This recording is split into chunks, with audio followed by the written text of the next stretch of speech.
Good afternoon. I am Senator Roxanne Prasad, representing the Senate Social Services Committee as chair, and I also represent the 19th Senate District. Today we are here with our conference committee, Human Services and Labor, and we're joined with our assembly counterparts with Chair Andrew Hevesy. It's my pleasure to share this role with Assemblymember Hevesy. Him and I have done this before, and so we are good partners in this, and so I'm happy to do this. This is a Human Services Subcommittee's first meeting.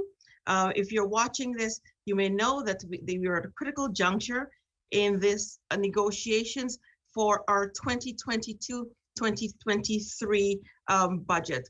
This is a conversation here regarding our One House resolutions that were submitted, and we begin the negotiations now so that we can come to consensus to have a complete budget and an on-time budget. Yesterday, the Senate passed our version of the One House budget, and I know the Assembly did the same. And there are many things in the budget that we've asked for. In my opinion, we've started off in a good place. I appreciate the governor putting us on the right path, and that we do not have to fight the way we usually have to fight, because the human services table is usually the table everyone is looking to take away from. This year, we're starting off in a very good place, and I appreciate that. And I know my colleagues, some of my colleagues will appreciate that also. This subcommittee, we have on the Senate side, we have Senator Jabari Brisport, Senator Jessica Ramos, Senator Diane Savino, Senator John Brooks, Senator Sue Serino, and Senator Alexis Wyke. Those are the senators who are going to be on the Senate end of this committee. I am now going to turn it over to my co-chair, Assemblymember Andrew Hevesy. Thank you, Senator Prasad. It's always a pleasure to work with you. We've done this a number of times, so I'm hoping this is relatively painless for our colleagues. So first, I'd like to thank all of my colleagues in the legislature, both houses, and particularly for what we're about to propose in this budget. It is my duty to especially thank Speaker Heastie, Chair Weinstein, and Majority Leader Peoples-Stokes, and the Programming Council team and Ways and Means team who have put this I think, incredible start to where New York State needs to go together. So I thank them. There will be time for my colleagues to make remarks at the end, but I'm just going to introduce my colleagues and move right along. So with me, we are joined by Chair Latoya Joyner, by Chair Linda Rosenthal, by Assemblymember Stephanie Zinnerman, by Assemblymember Kenny Burgos, by Assemblymember Andy Goodell, and by Assemblymember Brian Manctolo. Thank you all for being here today. Senator. Thank you. The recording secretary for the Senate will be Dennis Weekly. Assemblymember. Thank you, Senator. And the recording secretary for the Assembly will be Abigail Winslow. Congratulations, or I'm sorry, depending on how you look at that particular assignment, but thank you guys for doing it. It's much appreciated. Yep, thank you guys. We're going to give you a lot of commentary so that you can record. The following agencies and areas will be considered at this table: Office of Children and Family Services, Office of Temporary and Disability Assistance, Division of Human Rights, Division of Veterans Services, Office of Welfare Inspector General, Department of Labor, Workers' Compensation, Raise the Age, National and Community Service, and Nonprofit Infrastructure Capital Investment Program. Now I'd like to open the floor to comments from any senators of the subcommittee that would like to make a statement, and you have 2 minutes to do so. So any senator wishing to do so, please raise your hand. Senator Brisport, then followed by Senator Serino. Thank you, Madam Chair. I just want to say that this is certainly not an austerity budget. You know, we've taken great steps towards funding preventative services for children and taking huge strides in funding and subsidizing childcare with, an intent of building towards a truly universal childcare system in the coming years. I'm very pleased by the partnership I've had from my colleagues so far in the process. I'm intending to do everything I can to fight to ensure that we see not one penny less than what we proposed in the final enacted budget. I hope to have all your support in doing that. Thank you. Thank you, Senator Brisboard. Senator Serino. Yes, hello, Senator Prasad. Thank you. It's good afternoon to all of my colleagues. As Senator Prasad mentioned, I'm Senator Sue Serino, ranking member on the Senate Standing Committee on Aging. And I'm pleased that we are here today with all of our assembly to examine the proposals for the 2022-23 state budget related to human services and labor. And I'm also confident that this subcommittee is going to work well together and come to a timely consensus as how will enact an on-time and balanced budget. I'm hopeful that the enacted budget contains meaningful childcare investments. Daycare costs across the state, as we all know, are skyrocketing as safe, affordable slots are in very short supply. And I'm also hopeful that the enacted budget includes funding for the Division of Veterans Legislative Ads eliminated by the executive. And so thank you so much, Senator Prasad. Thank you, Senator Serino. Now it's Senator Wyke. Thank you so much. And as we work towards our final budget, I'm hopeful that the enacted budget will contain the 65% statutorily required reimbursements to local counties for preventative services. Localities use the open-ended preventative funding stream to pay for child protective services and for services for families at imminent risk of foster care to prevent children from entering or re-entering foster care.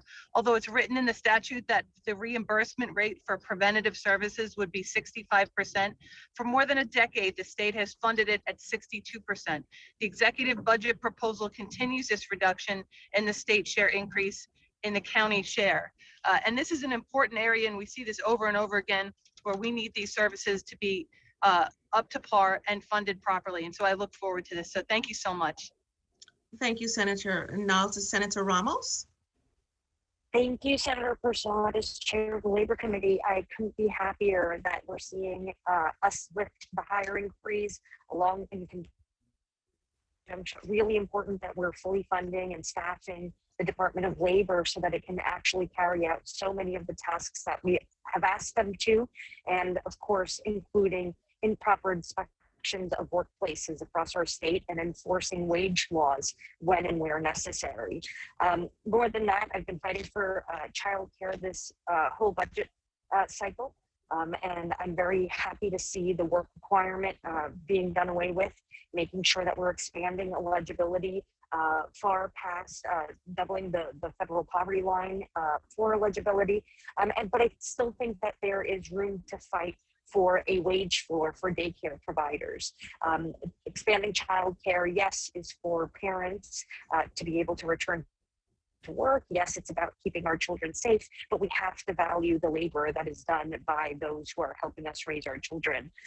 And seeing so many components of my child care bill in our one house is great, but that one is quite critical to making sure that we're lifting particularly women and women of color out of poverty. So I look forward to continuing to have these conversations and making sure that the enacted budget is reflective of all of the needs of working people. Thank you. Thank you, Senator. Senator Savino. Thank you, Senator Prasad. I'm driving, so I'll try and be brief so I need to pay attention to the road. Unlike years past, I think you said it best, Senator Prasad, this is a table where for once we're not, begging for scraps. There's very little daylight between both houses, and there seems to be very little daylight amongst all of our colleagues, and regardless of party, about what the commitment of members is with respect to expanding on childcare. It's exciting to see people talk about really investing in it and expanding on the workforce and seeing the types of commitments that we're willing to make when we finally have some money to spend and where we put it. I heard the speaker earlier today that we're not just putting our money where our mouth is, we're putting our money where our heart is. And I think that's really, really important this year that we expand on that. And I want to say I'm finally happy to see that after, we enacted Raise the Age a few years ago, and I think we still have some work to do on that program, and we'll talk about that at another point. We did make a terrible mistake, though, with respect to the funding of it, tying it to counties being compliant with the 2% property tax cap. All that did was make sure that many of them didn't qualify for funding, and New York City in particular did not qualify at all. We correct that in our one house, and we expect that to continue through into the final enacted budget. But again, for the first time, we're not begging for scraps at the human service table. We are putting our money where our heart is. Thank you, Senator Savino. And so just for me to say this, when we started this year, we knew one thing, that New York families have been experiencing tremendous economic insecurity. Many who have experienced need for the first time during this pandemic may never recover. And us at the Social Service, Human Services Labor Table, this is something that we're fighting for each day to ensure that those most in need are receiving the assistance that they should. Circumstances have not improved for those who have been long experiencing difficulties. The scope that we're following, I am happy to see, that we're dedicating, another $1.6 billion in federal funding for ERAP. And many, as we know, across the state, the housing insecurity still exists. And we know that they're currently, in addition to people who are in the pipeline, who the money is there for, there's about 140,000 people who've applied for ERAP who are waiting for the federal government to allocate additional funding to us. We're hopeful of that. In the event that we don't, New York State, we are putting forward some more money to assist those most in need. We're putting up to $1 billion in fund from us personally, from the state. We're restoring and adding funding for LRAP. Our homeowners, our small landlords, they have been struggling. It's over 2 years of them, needing to make their payments, and this will assist them. We're helping the Homeowners Assistance Fund, which is a great thing that we're doing by putting forward another $400 million. These are great things that we're doing in the budget. On the Senate, and again, we're pushing back at new cuts and cost shifts from OTDA. OTDA is an agency, as we said, our table, we're always fighting to get funding, and we're pushing back on the cost shifts that were being moved to New York City, particularly for HEPS. We are continuing to push back on that. We're expanding on the governor's asset building proposal for public assistance beneficiaries, and the list goes on. But again, we are starting in a very, very good place, in my opinion, and I hope my colleagues will continue for us to work to make sure that the human services and labor table that we cover, the budget, the final enacted budget, is a budget that we will all be proud of. So thank you, and now I'll turn it over to Assembly Member Hevesi. Thank you, Senator. It was really helpful. I'm going to turn it over to my friend and colleague, Chairwoman Rosenthal. Thank you, Assembly Member Hevesi, and good afternoon, everyone. As Chair of the Assembly Social Services Committee, I'm pleased to say that the Assembly's One House budget includes significant measures that go to fighting for our most vulnerable populations. A couple of these proposals include the $1.25 billion for ERAP, $400 million for LRAP. I'm also proud that we've included $2.8 million for non-residential domestic violence services for a total of $6 million. For many years, domestic violence service providers have been forced to do more with less. And during the pandemic, we saw rates of domestic violence increase exponentially. And many more people were seeking non-residential services like job training, assistance applying for benefits, and other supports. And I hope this additional funding will give providers relief that they need, and it must be in our final budget. We also allocated $5 million for Double Up Food Bucks to help address food insecurity.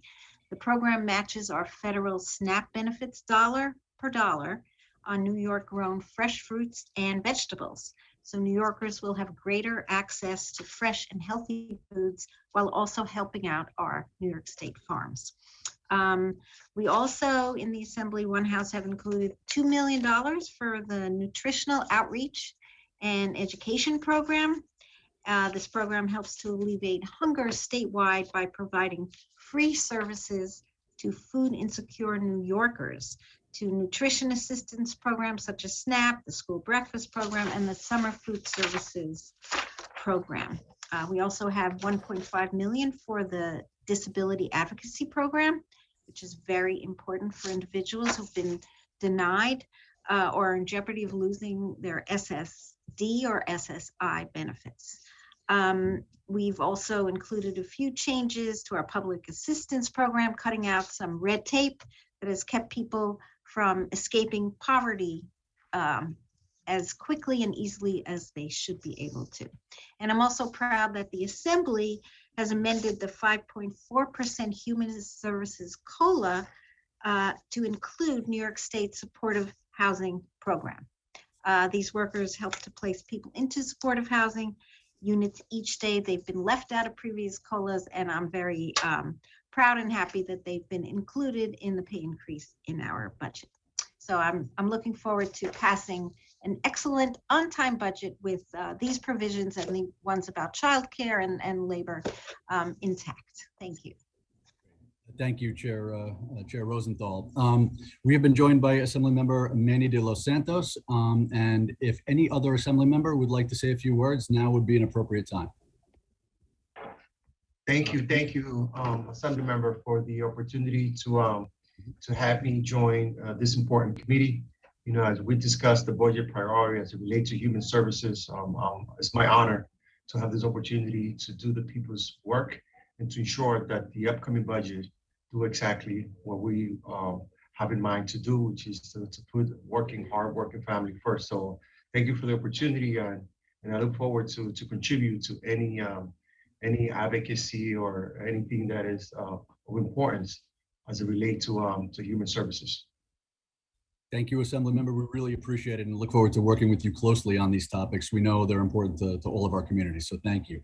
Assemblyman Goodell. Thank you, Chairman. Very pleased to see the additional funding for childcare, utility arrears, ERAP, LRAP. I think those are all great programs, and I appreciate that funding support. I join my colleagues in urging that we restore the funding for the veterans programs. And every year I mention how valuable 211 is in connecting people to services. It's one of the most cost-effective programs we run statewide. I want to raise a couple of other factors. So as you know, in addition to providing increased funding for childcare and some of these other programs, it's also important that we pay some attention to how we structure that funding. And so I urge my colleagues to ensure that in the final budget language, we put in the mechanism for the distribution of those funds so that we do not create another fiscal cliff that traps welfare recipients in poverty. And by a fiscal cliff, most of you know what I'm referring to. It's where an individual on welfare cannot afford to take a raise because they lose more in benefits than they would receive in higher income. I've actually typed up some comments on how that language might look, and I'll share them with you, Mr. Chairman, and Chairwoman Rosenthal as the head of social services, and certainly Senator Prasad. With regard to the utility arrears, I think it's also important for us to look at language that prioritizes helping those with the lowest income before we help those who may have utility arrears that are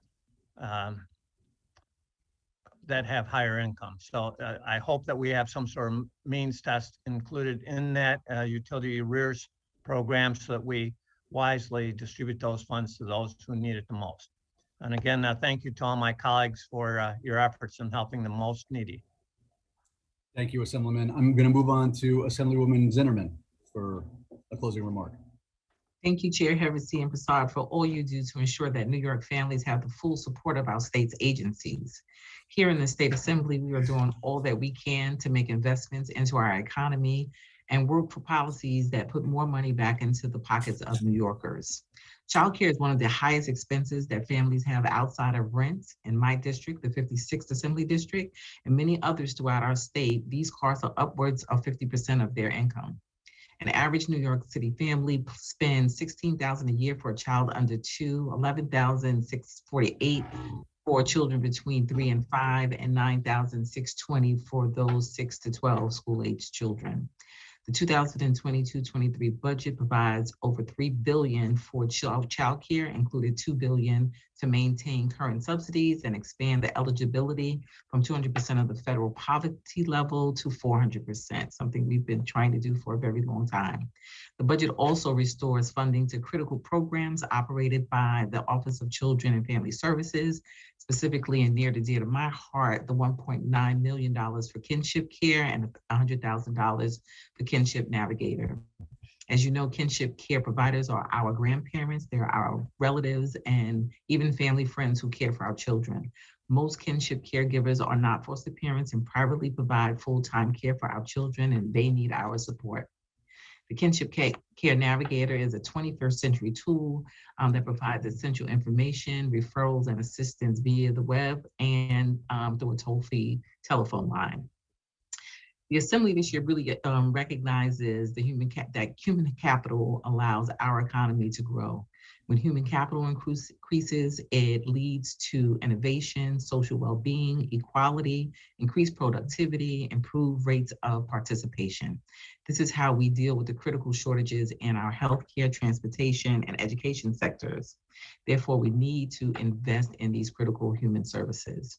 As the former senior program director for TANF, and the chair of the subcommittee on emerging workforce, I am pleased that we are restoring almost $25 million to TANF to help the hardest to employ find 21st century jobs that pay a living wage. And I also want to applaud the Assembly for the restoration of $1.78 million for various veterans programs. I look forward to working with each of my colleagues to ensure that we pass a budget that reflects our values. Great. Thank you, Assemblywoman. Assemblymember Mangalo. Thank you, Mr. Chairman. Yeah, one of the keys in here, of course, is childcare. We see that across the state. I'm so happy that we see that in this one House budget and from the Senate side and the Assembly side. Also, though, going along with that, we have to remember that we have a $9.5 billion outstanding balance of our unemployment insurance. And we need to make sure we address that somehow because we need to keep our small businesses going. We need to keep them in place. And if we don't do that, that's going to be a negative side to the child care. So again, I think we really need to take a hard look at what we're going to do for those businesses long term. I think that adds to this, that we need to add this to the budget. Also, again, I just want to say thank you to the members also for on the majority side, looking at our Division of Veteran Services, moving it to a full department status. That is key to taking care of our veterans here in New York State. And I applaud the members for bringing that forward. I'm looking forward to working on this budget and helping everyone get through this. And again, as we do this towards the end, it's good to have everybody at the table. So again, thank you, Chairman, for allowing me to be on this afternoon, and we look forward to working together. Thank you, Assemblyman. I really appreciate it. Senator, is it appropriate if I do a closing remark? Yes, sir. So thank you to all my colleagues. I am going to take a little bit of time. I apologize. I usually do this. And while this is a fantastic budget, and in many ways the best budget I've ever seen, I think it's also important to understand the context of why we're here. So first, I believe that this budget reflects the first time that New York State is actually going to be following science, trauma science, and injecting it into policy. And I will also respectfully suggest, based on comments here in the last couple months, that what you're seeing here is different than the last couple of years because you're seeing a united legislature that has agreed that all our programs and systems for kids have been systemically underfunded for over a decade. Every one of them is in disrepair. And so what you're seeing us create or attempt to create here, and you'll be able to check the bare bone structure, is a trauma prevention and mitigation system for kids.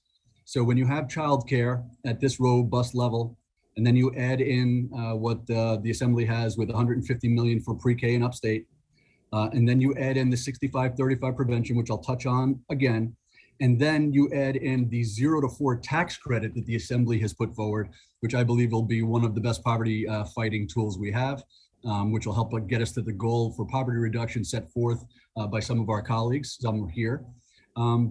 So I think that's the bare bones structure. And it's a good floor from where we can build off of, finally, for the first time, because there's no fighting, no animus, so we'll have a good floor, but we're gapped.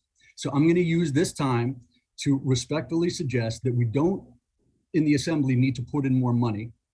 I believe there's a lot of money, great investment. Thank you to Chairwoman Weinstein. And she said the most perfect thing the other day at the beginning of session. She said, we can sustainably continue these. And so I appreciate that from the Ways and Means Chair, but there's some places that we can gap. So some respectful recommendations if I can. So first, crime prevention is terribly topical these days. I would highly recommend that we invest $10 million in the Youth Build program. I will give you some background on Youth Build for everybody to think about. Youth Build is a program for at-risk youth. They're disconnected kids that are out of school from 16 to 24 years old. They have a contract, a minimum of 9 months. They get GED prep, job readiness training to fix houses in the community. They now have careers in tech, culinary, manufacturing, and then the kids are placed in real jobs. The Youth Build also provides gun violence prevention and violence interrupters. And there are a number of counties who in the next week or two are going to make it clear that they want money in Youth Build, because that's what we have to invest in to make sure that the 16 and 17-year-old kids are not picking up guns.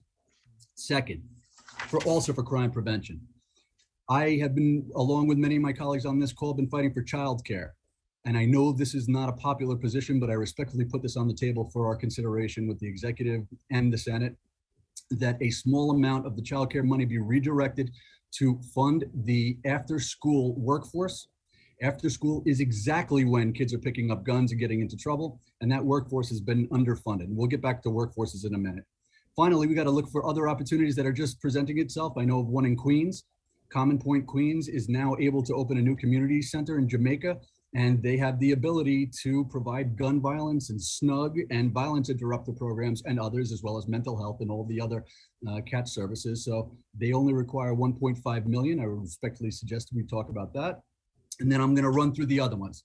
Now, I'm not, again, looking for more money, just smart investment with the existing funds that we've been provided. So for primary prevention, I would recommend that we put 1.2 million into the Help Me Grow program for parents and kids.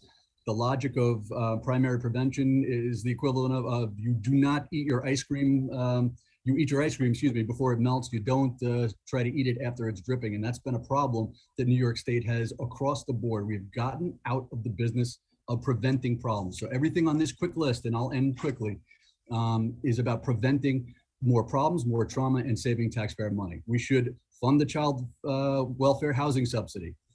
That has been held in flat by the last administration at 300. It needs to go to 725.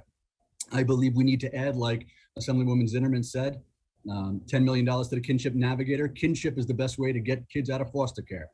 I believe we need to create a new flexible fund to get money directly into communities for those communities who correctly believe that some of our systems they cannot trust.